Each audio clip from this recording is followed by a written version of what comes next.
1996 থেকে এ পর্যন্ত শুধুমাত্র ইলিগ্যালি আপনার হচ্ছে ভারতের বিজেপির মাধ্যমে বাংলাদেশের কৃষক শ্রমিক সহ সাধারণ মানুষ প্রায় অফিসিয়াল রিপোর্ট হচ্ছে 6,000 প্লাস মাইনাস সাধারণ মানুষকে হত্যা করেছে। স্বর্ণা দাস নামে একটা মেয়ে যে আপনার হচ্ছে তাদের প্রতিবেশী ভারতে আছে, সে ভারতে তার মায়ের সাথে প্রতিবেশীদের কাছে দেখা করতে যায়।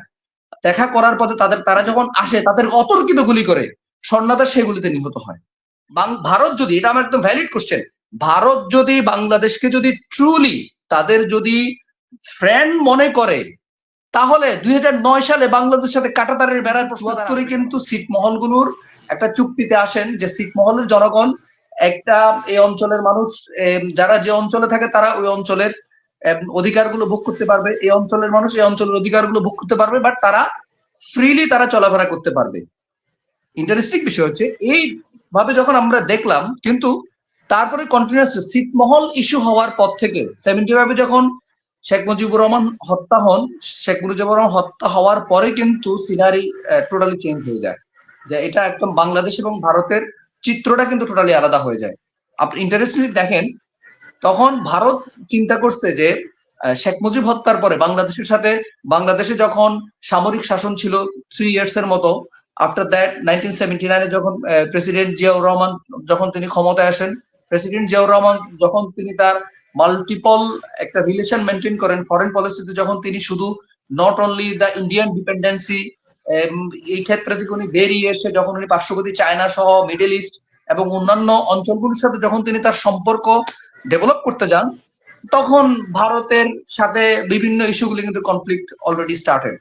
যে তখন থেকে কিন্তু হিস্টোরিক্যালি তখন থেকে কিন্তু সীমান্ত হত্যাগুলো কিন্তু কন্টিনিউয়াসলি শুরু হয়ে যায়, এবং তারপরে পরবর্তীতে গিয়ে নো ম্যানস ল্যান্ড, এরপরে হচ্ছে কিছু এরিয়া থেকে থাকে, সেই এরিয়াগুলোকে আলাদা রেখে বাকি বিষয়গুলো নিয়ে পিলার দেওয়ার মতো বা পিলার দিয়ে এটাকে সীমানা নির্ধারণ করার মতো একটা চিহ্ন কিন্তু তখন নির্ধারণ করে দেওয়া হয়।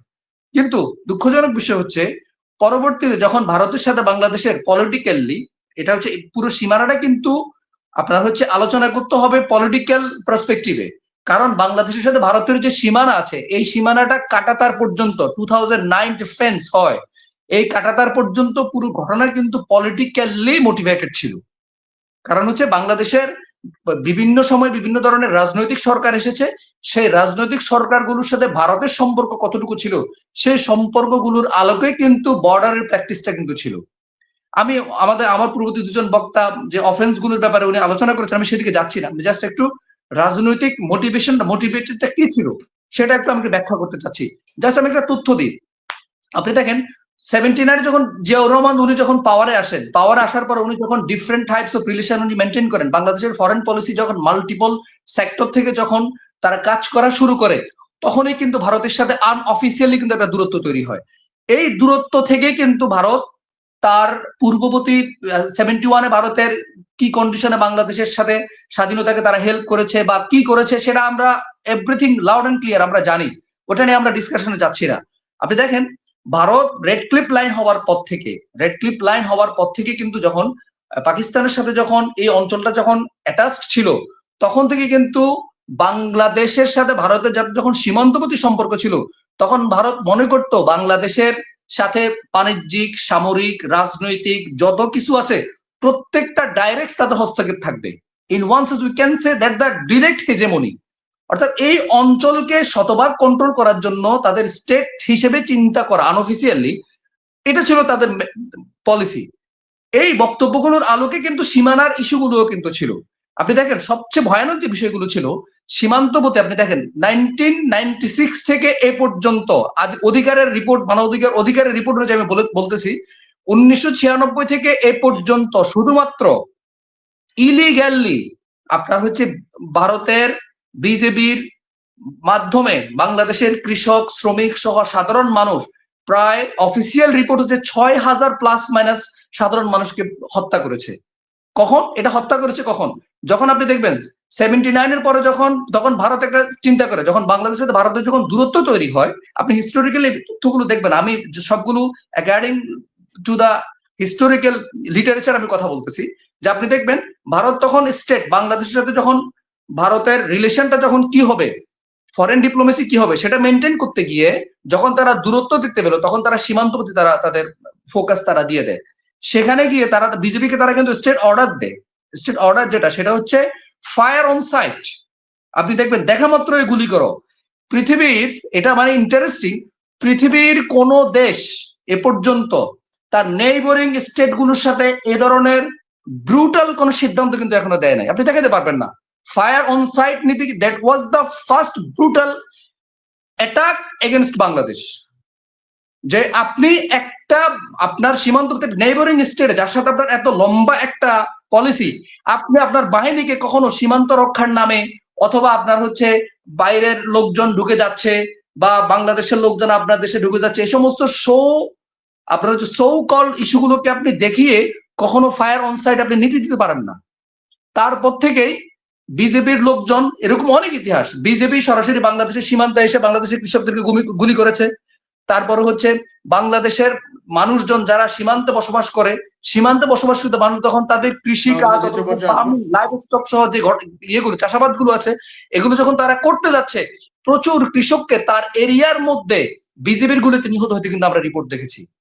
কিন্তু ইন্টারেস্টিংলি দেখেন, যখন এবার আসি আমি সাম্প্রতিক সময় এই ইস্যুটা কেন আসলো, জাস্ট আমি পিছনের কথাগুলো বলতেছি, সাম্প্রতিক সময়ে এই ইস্যুটা কেন, এটা একটু রিলেট করার জন্য আমি নিয়ে আসছি।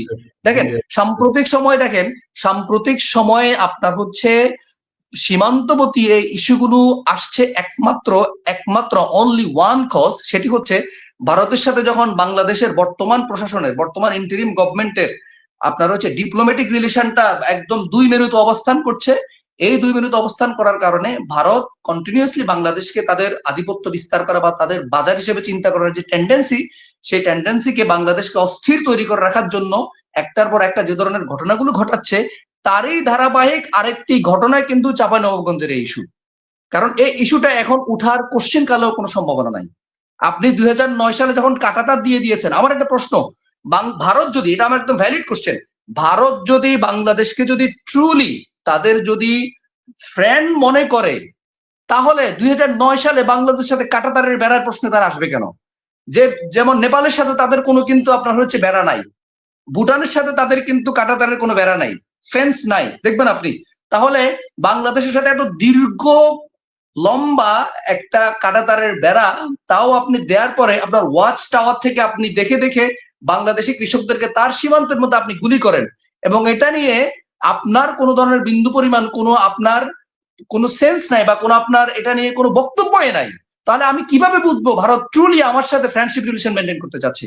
আপনি রিসেন্টলি দেখেন, আপনার হচ্ছে এই যে 2024-এরই সেপ্টেম্বরে স্বর্ণা দাস নামে একটা মেয়ে, যে আপনার হচ্ছে তাদের প্রতিবেশী ভারতে আছে, সেই ভারতে তার মায়ের সাথে প্রতিবেশীদের কাছে দেখা করতে যায়, দেখা করার পথে তারা যখন আসে তাদের অতর্কিত গুলি করে স্বর্ণা দাস সেগুলিতে নিহত হয়। এর আগে আমরা ফেলানির লাশ দেখেছি 2011 সালে। ইভেন ফেলানির লাশের ব্যাপারে আমি আরেকটা তথ্য দিয়ে রাখি, আমি শেষ করে দিচ্ছি, ফেলানির লাশের আরেকটা তথ্য দিয়ে রাখি। ফেলানির লাশের ব্যাপারে যখন মামলা হয়, ভারত সরকারকে তখন ওই সময়ের আইন অনুযায়ী 5 লক্ষ টাকা জরিমানা করা হয় বা দেওয়ার ব্যাপারে একটা রায় ছিল, কিন্তু দুঃখজনক বিষয় সে 5 লক্ষ টাকা ফেলানির পরিবার এখনো পায় নাই। তাহলে আমরা এগুলো কি দেখি?